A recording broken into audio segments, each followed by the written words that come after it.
Hey everyone, welcome back to my channel. In this week's video, we'll be looking at Mathematics CSEC May-June 2020 Paper 1 from questions 31 to 60. If you haven't looked at the previous video answering questions 1 to 30 of the Mathematics May-June 2020 Paper 1, then it's worth having a look at that before looking at this video. For those of you who haven't visited this channel before, welcome, and please subscribe to this channel below to be notified of more videos. With that said, let's get right into this video. Question 31. The length 3,800 millimeters expressed in meters is. To convert millimeters to meters, we need to either divide or multiply by 1,000. Since we're converting a small digit or unit to a larger unit, therefore that means we need to divide. So that will be 3,800 divided by 1,000. Simplifying this, we'll have 3.8, which gives us our answer as B.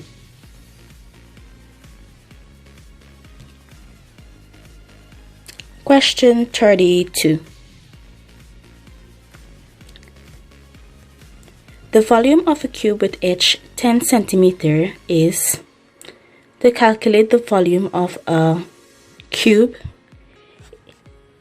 that is equal to length times length times length, which is the same as length cubed. And we know we're giving the edge is 10 centimeters. So therefore, we need to multiply 10 cubes or 10 times 10 times 10. Multiplying that, we will have our answer as 1,000 centimeters cubed.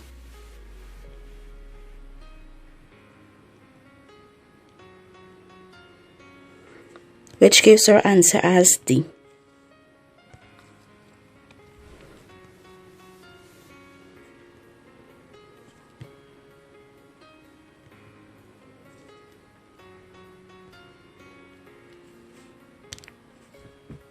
Question 33. The distance around the edge of a circular pond is 88 meters. The radius in meters is. We need to find, we were giving the distance around the edge of a circular pond, which is the circumference. That's the same as the circumference. So we have C is equal to 88 meters.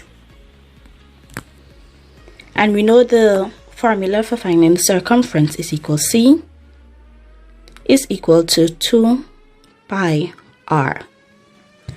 And since we know that is equal to 88, we can find for r. So if we make r the subject of the formula, we're going to have r is equal to 88 divided by 2 pi. And that gives us our answer as D.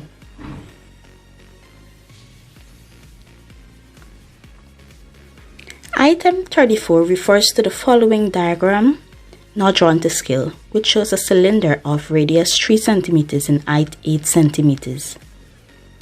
The volume of cylinder is. The formula to find the volume of a cylinder is equal to V is equal to the area of the circle on top, which is pi r square, and then that is multiplied by the vertical height h. Substituting our values that we have is equal to pi r, which is giving us 3, squared, multiplied by our height, which is 8. Simplifying that, we'll have 72 pi centimeters cube, which is our volume, and that gives us our answer as C. Item 35 refers to the following diagram, not drawn to scale, which shows a sector of a circle with center O. If the length of the arc PQ is 8 cm, what is the circumference of the circle? We know the formula to find the arc length is S is equal to the angle divided by 360 degree multiplied by 2 pi r. And we're being asked to find the circumference of the circle, which is going to be this section of our formula. So we know the value of S, which is 8. We know the value of our arc is 8. So we're going to substitute that value. Theta, which is the angle in between our arc, which is 60 degrees, divided by 360 degree, multiplied by 2 pi r. If we're to simplify our fraction, we will have 6 into 6, 1, and 6 into 36 goes 6 times. So we're gonna have, let's write it here.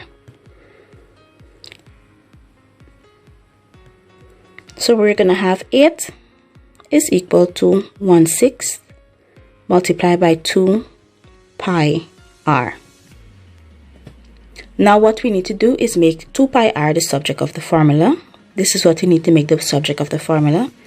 So since it's multiplying, 1/6 is multiplying by 2 pi r, we're gonna divide 1/6 by 1. We're gonna divide 8 by 1/6. So we'll have 8 divided by 1/6 is equal to 2 pi r.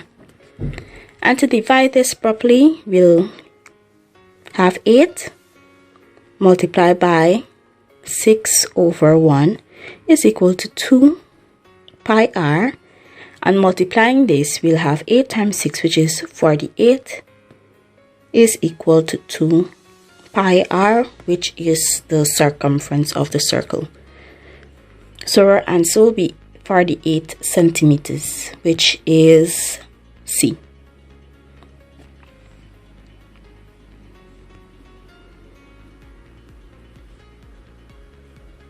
Question 36.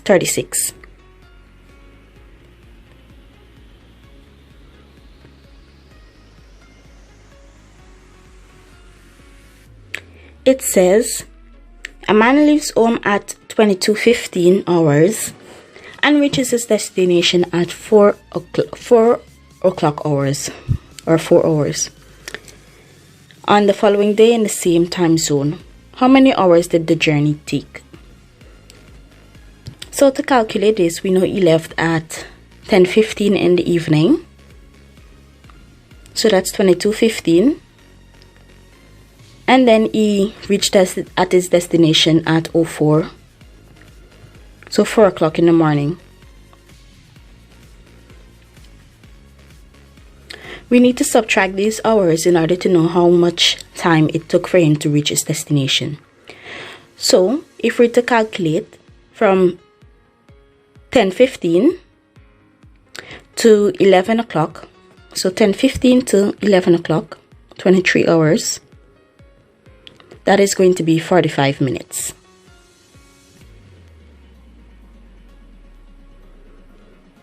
And then from 23 hours to 4 in the morning, that's going to be 5 hours, isn't it? So from 23 hours to 4 o'clock, that's going to be 5 hours. So in total, so 5 hours plus the 45 minutes, it took the person, the man, 5 hours, 45 minutes. Now we need to convert the 45 minutes into a fraction.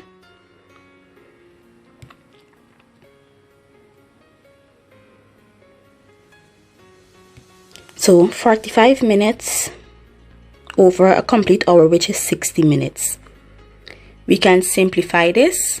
So we can first divide it by 5. So we'll have 9, 45, 5 into 45 goes 9 times, and then 5 into 60 goes 12 times, which gives us 9 over 12. And both of these numbers can be divided by 3. So we have 3 into 9 goes 3 times, and 3 into 12 goes 4 times, which gives us 3 over 4 and our 5 hours, which makes our answer 5 3/4 of an hour. So 5 hours 3/4, which gives our answer as B. Question 37. Item 37 refers to the following diagram, which shows a square A and a rectangle B. 37. Which of the following statements is true about the perimeters of the figures A and B? We have options of A is equal to perimeter of B, perimeter of A is less than perimeter of B, perimeter of A is greater than or equal to perimeter of B, and perimeter of A is greater than perimeter of B. We know perimeter is the total distance around the shape. So for the square, if the sides are 12 meters, then therefore all of the sides are going to be 12 as well.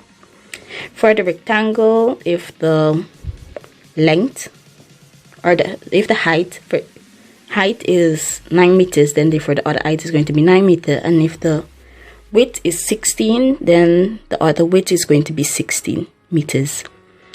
We can decide to add up these values to find the perimeter of the square and the rectangle. So for the square A, we'll have 12 plus 12 plus 12 plus 12 again, which gives us a value of 48. And then if we're to add up the value of the rectangle, we're going to have 9 plus 16 plus 9 plus 16. That's going to give us a perimeter of 50 meters and 48 meters. So therefore B, which is the rectangle, is greater than A, or A is less than perimeter of B, which is the same as B. Perimeter of A is less than perimeter of B. Item 38 refers to the following diagram, not drawn to scale, which consists of a triangle resting on a square of side 5 centimeters.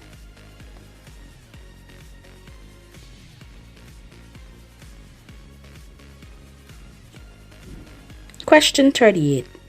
If the height of the triangle is 4 centimeters, what is the total area of the figure? If we need to find the total area of any figure, then we need to find it for this particular figure. Then we need to find the area of a triangle. Then we need to find the area of the square at the bottom of it, and then we're going to add those two together. So firstly, the area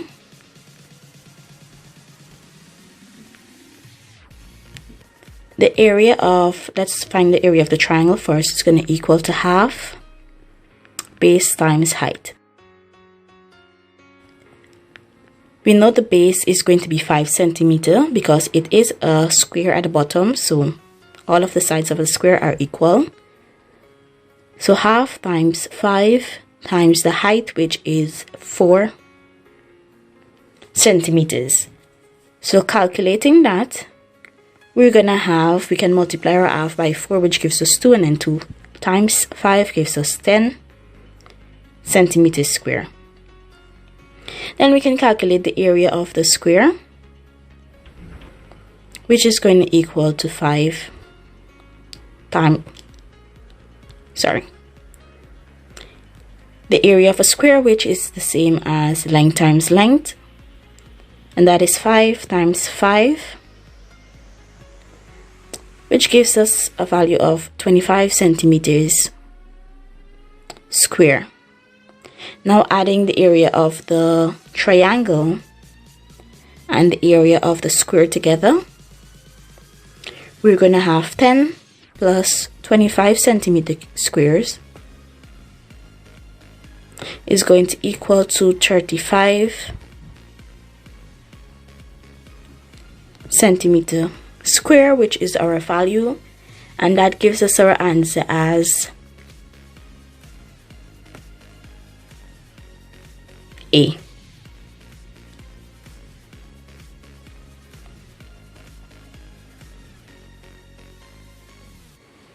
Items 39 to 40 refer to the following histogram, which shows the number of children aged 4, 5, 6, 7, and 8 who took part in a survey. So we have our histogram, which shows the number of children on our y-axis and the age in years on our x-axis. 39. What was the model age? So the model age is the amount of children, the number of the age range that has the highest number of children, and that would give us 7. So that would be C as our answer. Moving on to question 40. It says how many children took part in the survey. To find the amount of children took part in the survey, we will need to add all of the ages up, all of the number of children in the various age groups up.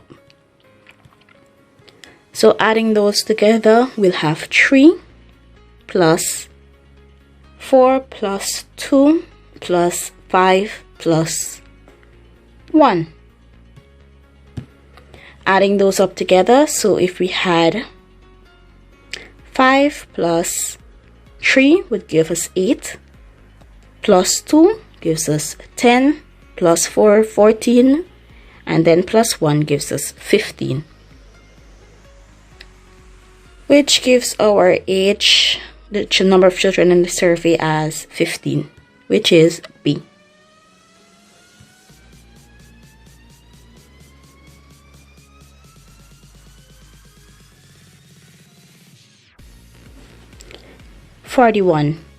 Miss Clark arranged the 15 test scores of her students in order of size and selected the 8th score for reporting purposes.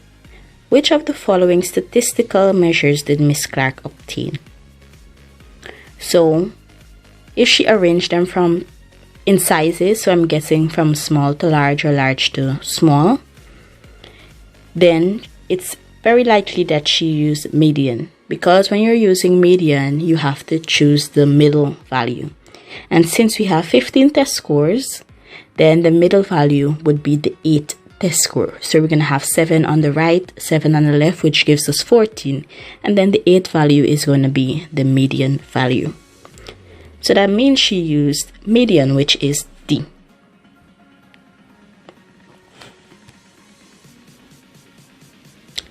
Question 42.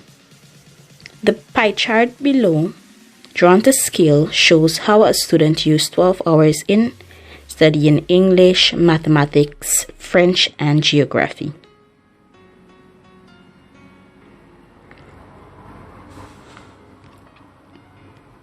Then you're being asked, the amount of time spent studying mathematics is approximately. So if the entire pie chart is 12 hours,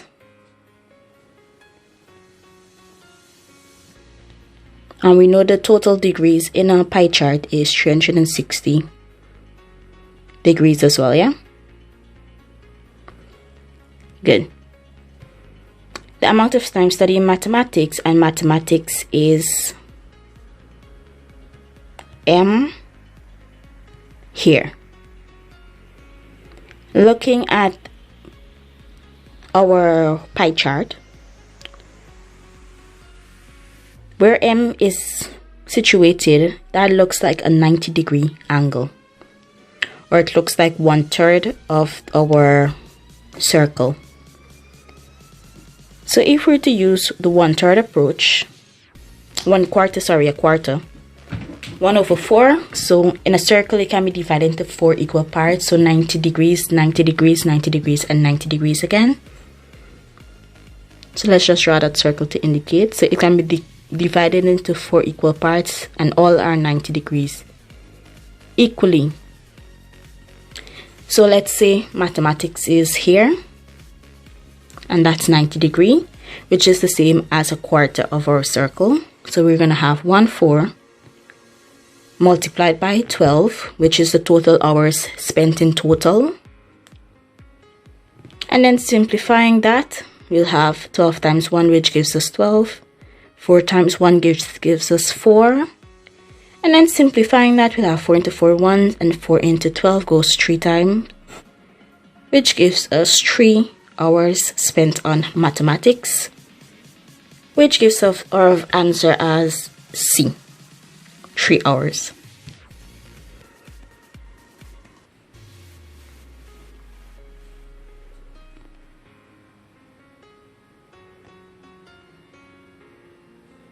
Question 43. If the mean of the four numbers 4, 8, x, and 12 is 10, then x is... Okay, so when we're talking about mean, that means we're adding all of the numbers that we have together and dividing it by the amount of numbers we have. So in this question, it says we have 4 plus 8 plus 12 plus an unknown number, which is x, and dividing by the amount of numbers we have, which are 4 numbers, and then that is all of that is equal to 10. To find for x, we need to make x the subject of the formula, so we're going to have to move the 4 over the equal sign. So we'll have 4 plus 8 plus 12 plus x is going to equal to 10 multiplied by 4. Since the 4 is dividing the numbers, then it's going to be multiplying by 10, which gives us 40 on the right hand side of our equation. Then we have 4 plus 8 plus 12, and if we add all of that up together, we're going to have 24 plus x. Since we're trying to find for x, then we're going to move the 24 over the equal sign. So since it's being added to x, it's going to be take away from 40. So it's 40 minus 24, which would give us, let's write that over here. So that's going to give us a value of x is equal to 16. So our answer is D. X is equal to 16. Item 44 refers to the following table, which shows the results of a survey of 100 persons from 2 major ethnic groups, P and R. Respondents were interviewed about their attitudes towards mathematics. And we have our table there. Question 44. A respondent is selected at random, which is what is the probability that he has a positive attitude towards mathematics? Okay, so looking at the table, the question is asking us what is the probability that a student selected at random would have a positive attitude towards mathematics. So this person does not have any particular ethnic relation, but we are looking for someone that's going to have a positive attitude towards mathematics. And we know the total amount of persons that had a positive attitude towards mathematics is 37.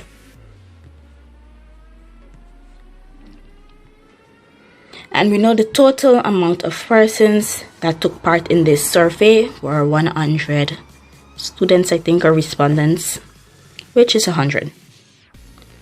So if we're to take our 37 positive respondents divided by the total amount, That would give us a value of 0.37, which is the probability of us having a positive, the respondent having a positive attitude towards mathematics.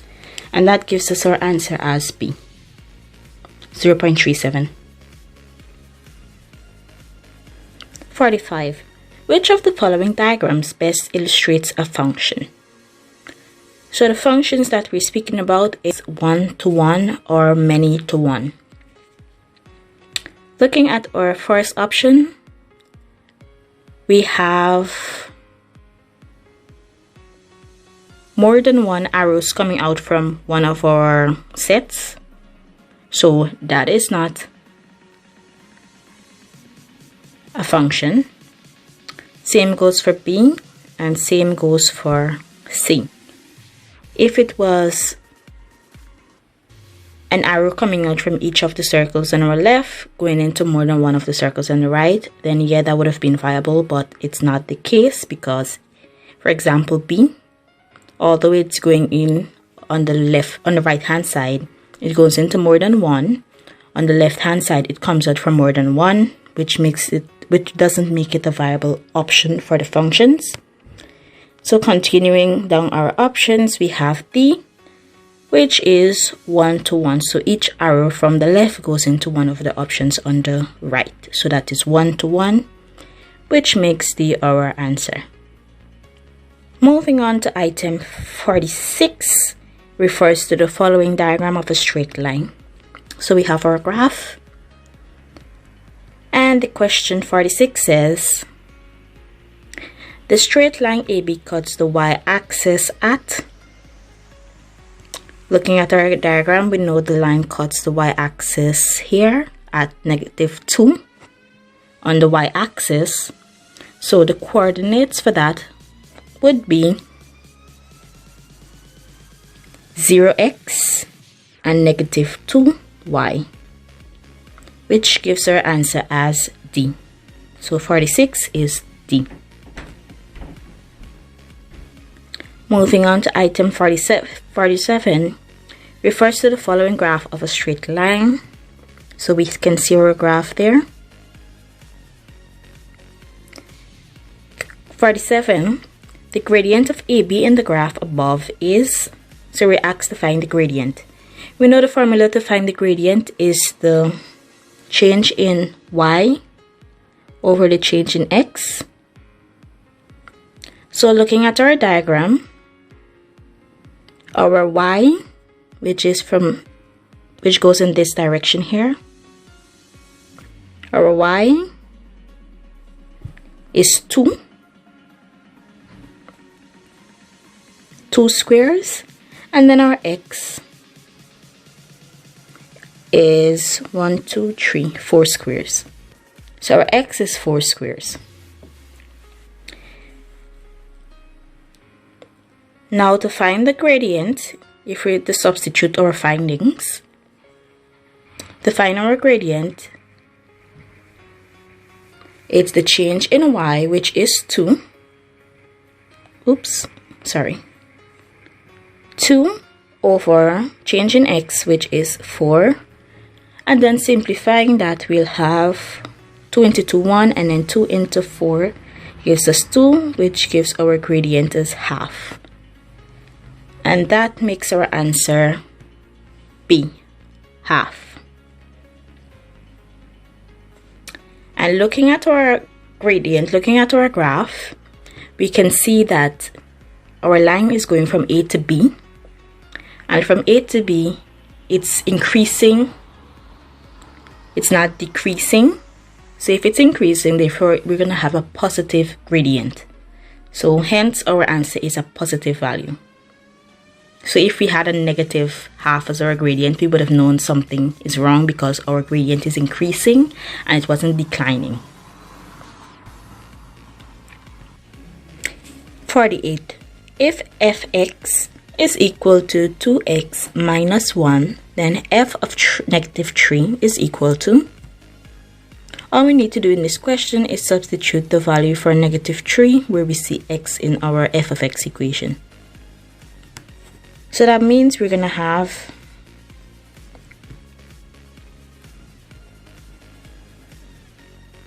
f of negative 3 is equal to 2. Oops. We're going to have 2 brackets negative 3 squared minus 1. Simplifying this, we're going to have 2 times negative 3 squares is going to equal to a positive 9 minus 1. 2 times 9 is 18 minus 1, which equals to 17. And gives our answer as C, 17.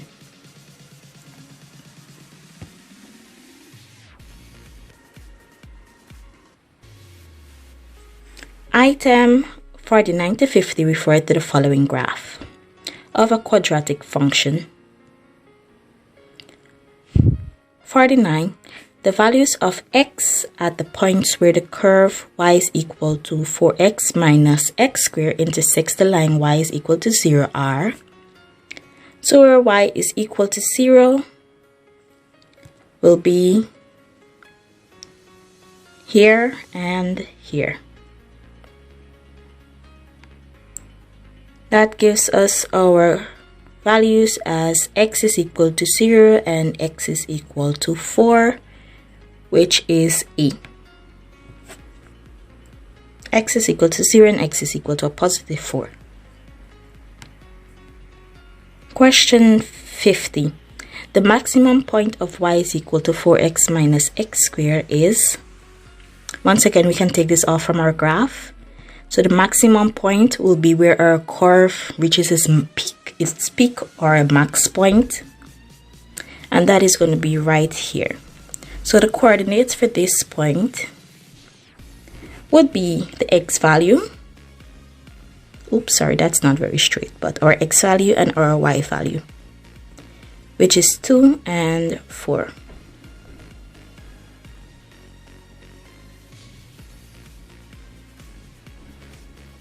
And that is D. 2, 4.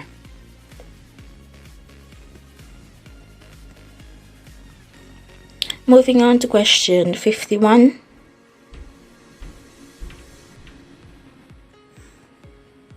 It says, a parking lot charges $1 plus 0.25 for every hour or part thereof in which a vehicle is parked. A function CH that represents the parking cost is... Okay, so from our question, we know that the parking lot charges $1 plus 0.25 for every hour or part thereof in which a vehicle is parked. This means that the vehicle has to pay a $0.25 for every hour that it's charged there, plus a set charge of $1.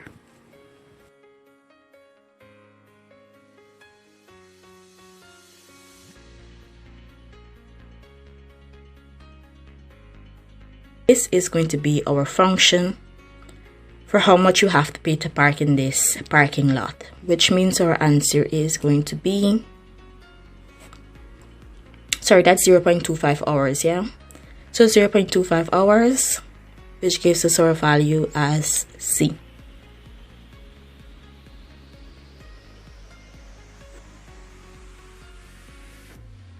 Moving on to question 51.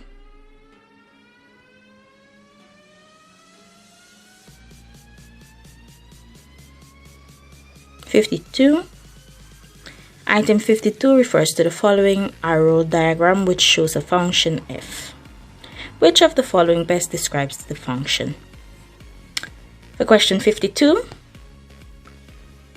we can look at this and we can make our deductions or we can calculate it. So I'll do the calculations for us.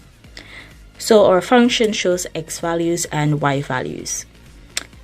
From what we know, the function, to find the function or the equation for a straight line, it's y is equal to mx plus c.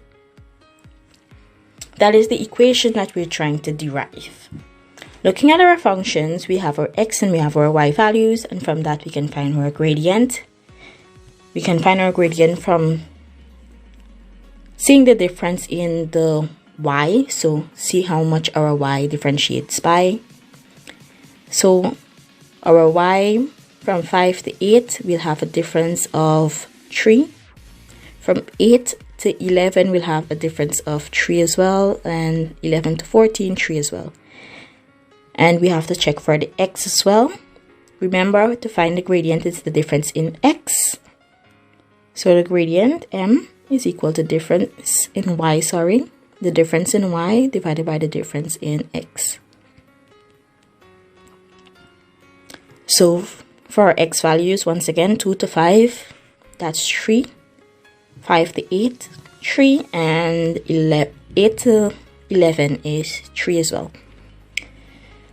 So we know the difference in y is 3 and the difference in x is 3 as well. Simplifying that, 3 into 3 and 3 into 3 again, that's 1. So our gradient is going to be 1.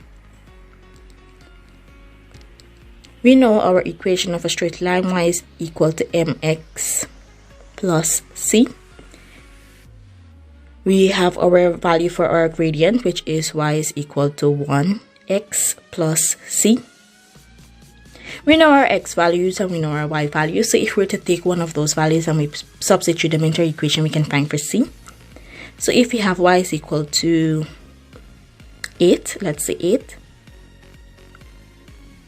And let's say x is equal to 5.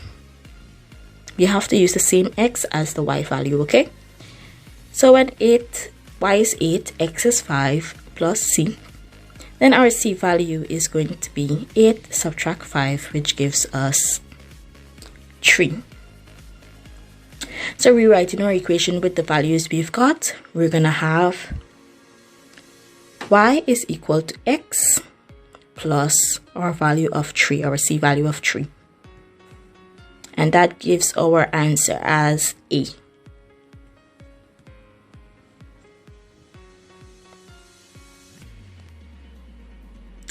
Question 3.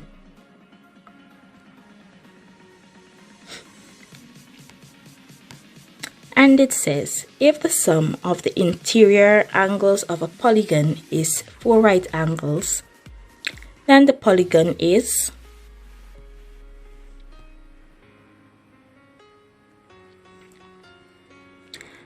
four right angles means that the interior angle will add up to 90 plus 90 plus 90 plus 90, which means it's 360 degrees. The only type of polygon that has an interior angle of 360 degrees are quadrilaterals. So that means our answer would be D. This is taking into consideration that our quadrilateral is actually a square or rectangle. Because, for instance, a parallelogram does not have 4 right angles, so our polygon has to be one of the quadrilaterals that has 4 right angles, which add up to 360 degrees. And so our answer is D, a quadrilateral. Item 54 refers to the following diagram of a right-angled triangle. We have our triangle here. 54. In the right-angled triangle above, which trigonometric ratio is equal to 4 over 8? If we're using x, then our 4 is going to be opposite, and our 8 is going to be our hypotenuse. And if we're going to use our y,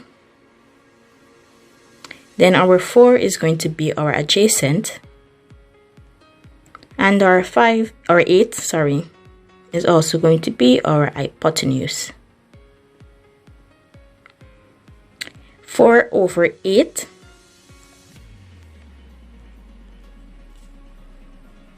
So since we're using, let's start off with using our x. So we know our SOHCAHTOA, SOHCAHTOA,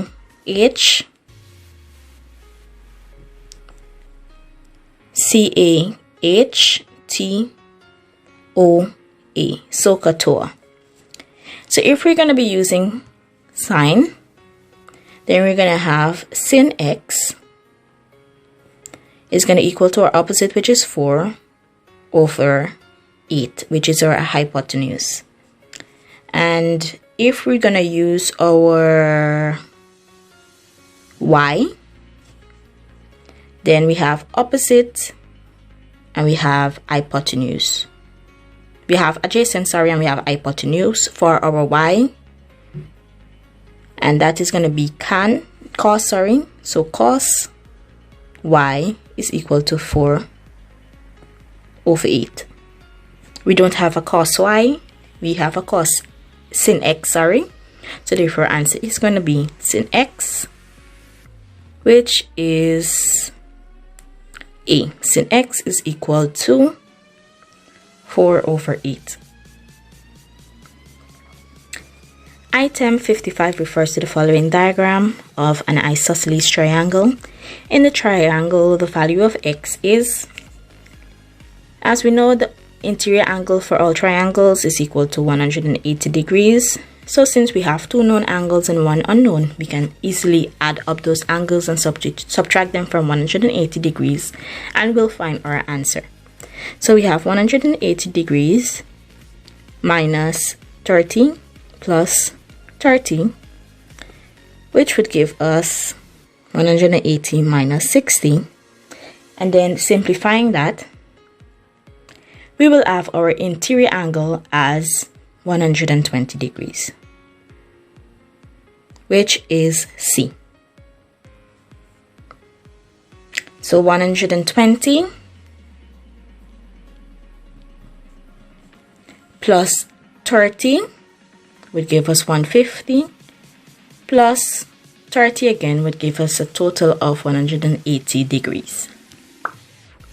Moving on to question 56, we're almost to the end of this paper.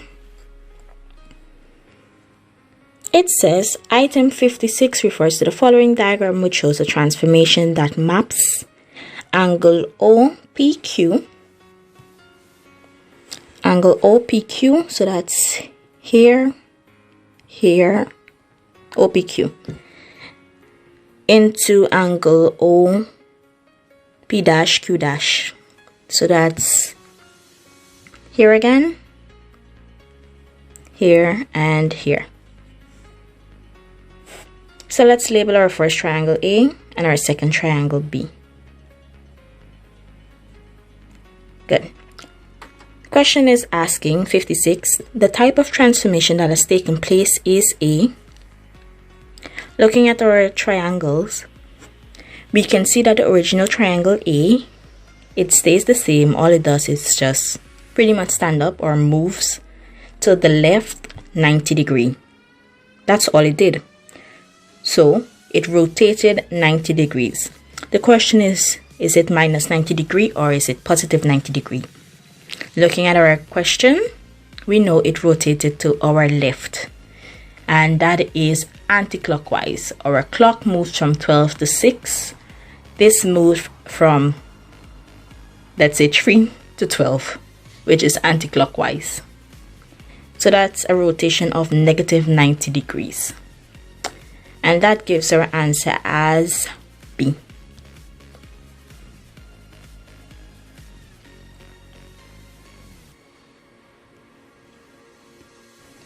Item 57 refers to the following diagram, which shows a transformation, and then we have our diagram below. In the diagram, the translation by which AB is mapped onto A dash B dash is represented by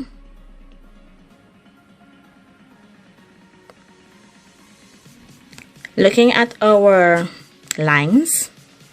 Let's look at our X and our Y values. So our X at A and our X at B changes by 2. So that's 2 and 4. So that's a change of 2. So the change in x is equal to 2. And then looking at our y values, 5 and 6, it changes by 1. 5, 6. And it's going to be the same change on top as well. So 5 to 7, that's a change in 2, and 7 to 8, that's a change of 1.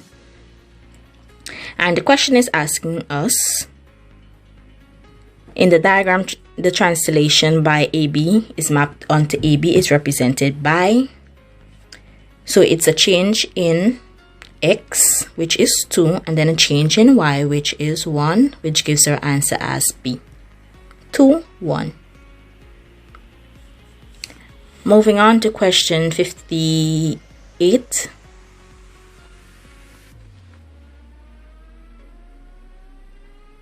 It says, item 58 refers to the following diagram, which shows a transformation.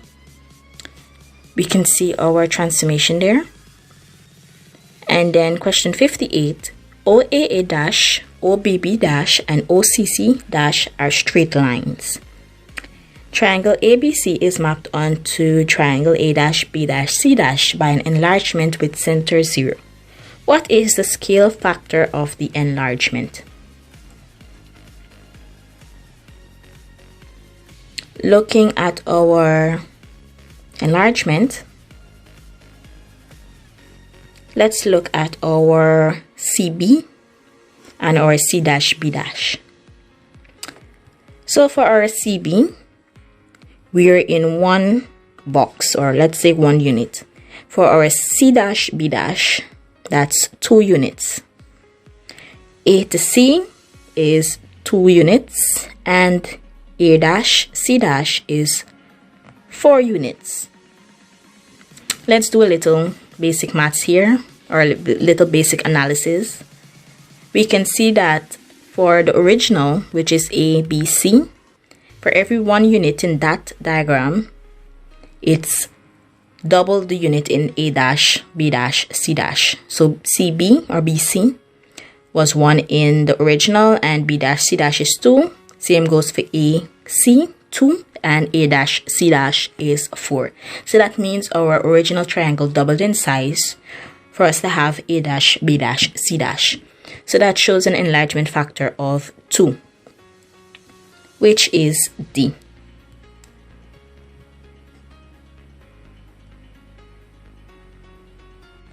We're on to our last questions now.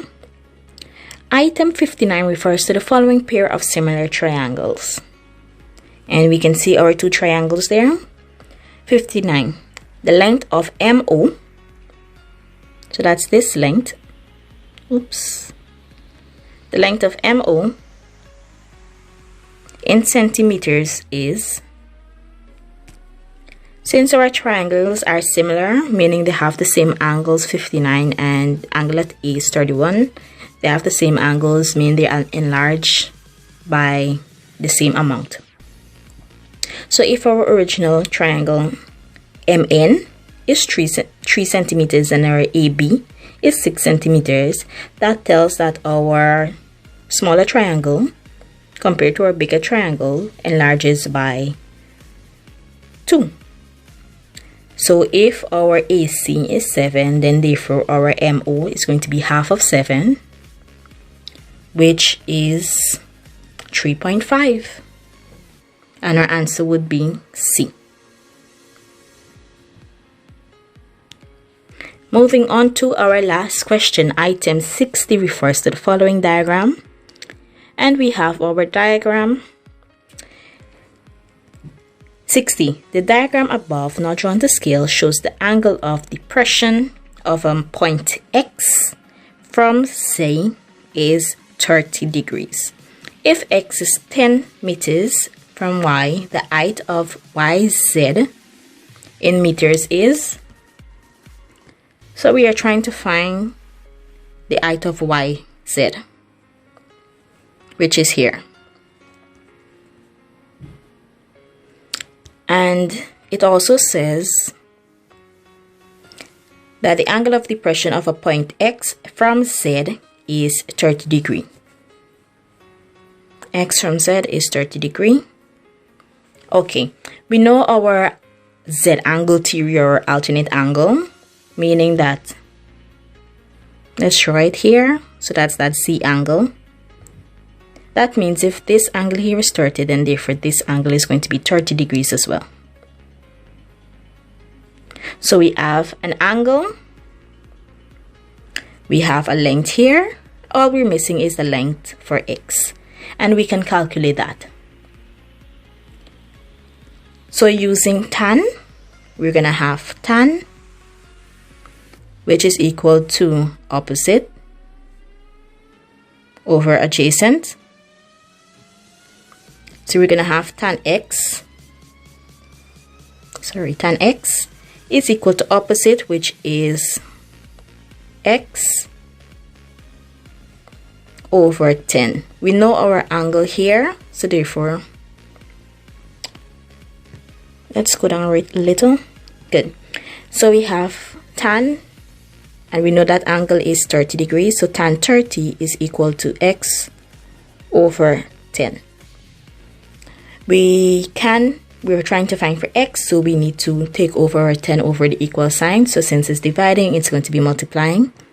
So we're going to have 10 tan 30 is equal to x, which gives us our answer as A,